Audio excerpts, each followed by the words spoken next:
Assalamu alaikum wa rahmatullahi wa barakatuh. Think about the last time you sat in a waiting room. Maybe at a hospital, maybe at an airport, maybe outside an office waiting for news that would change something in your life. Remember that feeling? The clock seems to slow down. Every minute drags. You check your phone every 30 seconds, even though nothing has changed. Your legs start shaking without you even realizing it. That, my dear brothers and sisters, is what most of us think patience is. An uncomfortable, irritating waiting room we are forced to sit in until life moves on. But I want to tell you something tonight that might completely change how you see this. Patience, what we call Sabr, is not the waiting room. Patience is not gritting your teeth and silently suffering until the storm passes. Patience, real Islamic Sabr, is something far more powerful, far more active, and far more rewarding than simply waiting it out. In fact, I'll go further. Sabr is not even primarily about waiting at all. It's about who you choose to be while you wait. And by the end of this talk, I want you to walk away seeing your hardest moments, your delays, your losses, your unanswered prayers, your grief, not as punishments, but as one of the most direct paths to Allah's love that exists in this religion. Let's talk about sabr.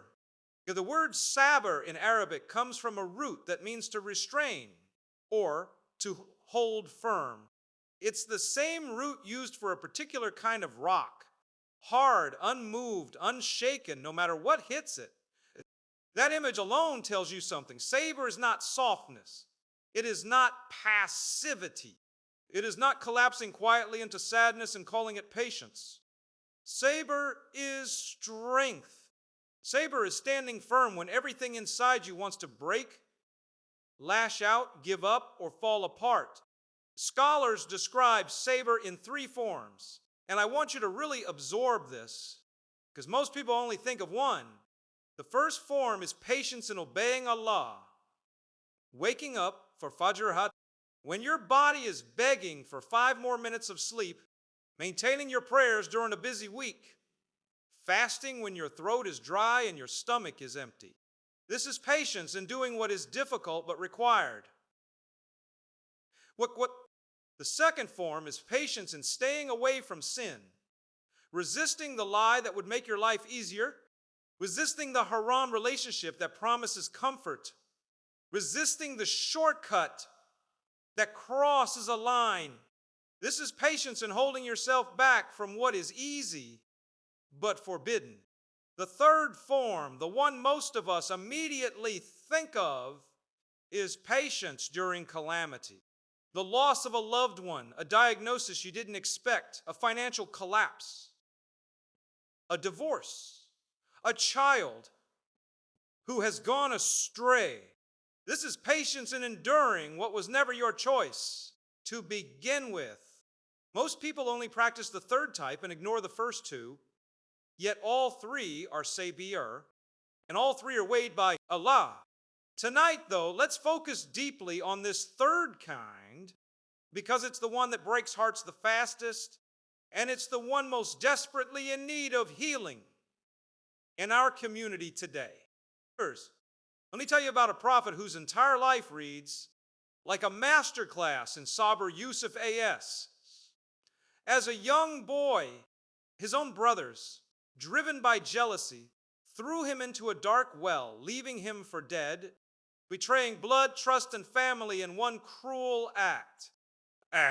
Imagine being a child sitting in the darkness of that well, not knowing if you would live or die, betrayed by the very people who should have protected you.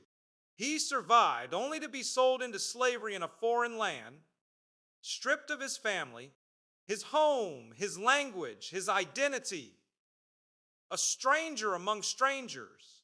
Years later, just as he began rebuilding a life of trust and responsibility, he was falsely accused of a crime he never committed by people who held power over his fate. And what did this lead to?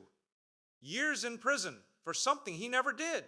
Stop and sit with that for a moment. Betrayed by family, enslaved by strangers, falsely accused, imprisoned unjustly. If anyone in human history had the right to become bitter, hardened, resentful, and broken, it was Yusuf A.S. And yet, when he was finally given power, when the very people who wronged him were standing in front of him, vulnerable and desperate, completely at his mercy, what did he say? He did not seek revenge. He did not remind them of the years he suffered because of them. He said something that should leave every one of us speechless. There was no blame on them that day, and he asked Allah to forgive them. How does a person go through betrayal, slavery, false accusation, and imprisonment, and come out the other side with forgiveness instead of bitterness? The answer is Sabr. Not the kind of Sabr that simply survives suffering, but the kind that refuses to let suffering corrupt the heart. Yusuf A.S. didn't just endure his trials, he protected his character through them. That is the deepest form of patience, holding on to your values even when everyone around you would understand if you abandoned them. There is a remarkable story of a woman who used to suffer from a condition that caused her to fall unconscious, and during these episodes, her body would become exposed. She came to the Prophet, and instead of simply asking for a cure, she asked him to pray that this condition not cause her to become exposed when it happened. And then she said something extraordinary. She told him she would rather remain patient through this illness, if it meant paradise, than be cured and lose what Allah had prepared for those who bear hardship with patience. The Prophet prayed for her as she requested, not to remove the illness, but to protect her dignity through it, and she chose to carry that burden for the rest of her life rather than trade away the reward Sabr was building for her. I share this story not so any of us refuse treatment or medicine. That is not the lesson here, and seeking a cure is absolutely encouraged in our faith. The lesson is about her mindset. She understood something most of us have completely lost touch with, that hardship carried with patience is not wasted suffering. It is investment. It is currency being deposited into an account that will pay out on a day dot when you will need it more than you've ever needed anything in your life. Here's something that should stop you in your tracks. For almost every good deed mentioned in the Quran, Allah tells us the reward 10 times, 70 times, even 700 times the reward of the original deed. But when it comes to Sabr, the Quran does something different. It simply says that those who are patient will be given their reward without a count, without limit, without a ceiling. Why would patience specifically receive a reward too vast to even calculate? Because patience is the hardest currency a human being can offer. It's easy to be generous when you have abundance. It's easy to be humble when life is going well. But patience is offered precisely when you have nothing left to give. When you are exhausted, grieving, afraid, confused, and stretched beyond what feels bearable. And it is in that exact state, when giving feels impossible, that Allah asks you to give the gift of restraint, of trust, of refusing to fall into complaint and despair. Because that gift costs so much, Allah refuses to put a ceiling on what He gives back for it. There is a beautiful pattern repeated twice in the Quran, almost identically, where Allah promises that with hardship comes ease. Notice that it isn't said once and left there. It's repeated for emphasis, as if Allah wants to make absolutely certain this truth lodges itself in your heart and never leaves. Difficulty is never sent without ease walking right alongside it, even if you can't see it yet. This means your current hardship is not the whole story. It is the first half of a sentence whose second half hasn't been written yet. The believer's job during the difficulty is not to predict how the ease will come, not to demand to see the relief before trusting that it's there. The believer's job is simply to hold the line with Sabr until the second half of the sentence reveals itself. Every single prophet went through this pattern. Every single one. Trial first, patience in the middle, relief and honor on the other side. Yusuf alayhi salam went from the well to a palace. Ayyub alayhi salam went from prolonged illness to complete restoration and abundance. Musa alayhi salam went from fleeing in fear to leading a nation to freedom. The pattern never breaks. Hardship, patience, ease. The only question is whether you will hold on long enough to see your own ease arrive. Let's make this practical, because feeling inspired for one evening means nothing if it doesn't change how you handle tomorrow's difficulty. First, stop fighting the timeline. Much of our impatience isn't really about the hardship itself, it's about the timing. We're not just asking Allah to fix something, we're demanding He fix it on our schedule.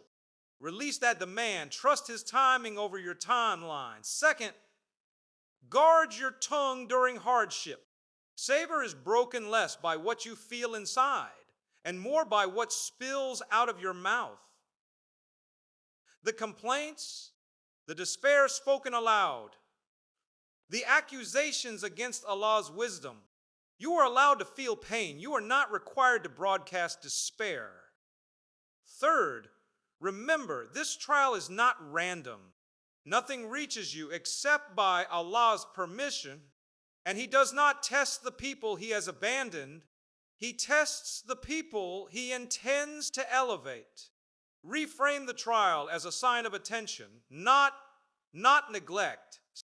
Fourth, keep showing up in worship, especially when you don't feel like it. The 5 daily prayers are described as a means of seeking help, specifically through patience and prayer together. Don't let hardship pull you away from the very practice designed to help you carry it.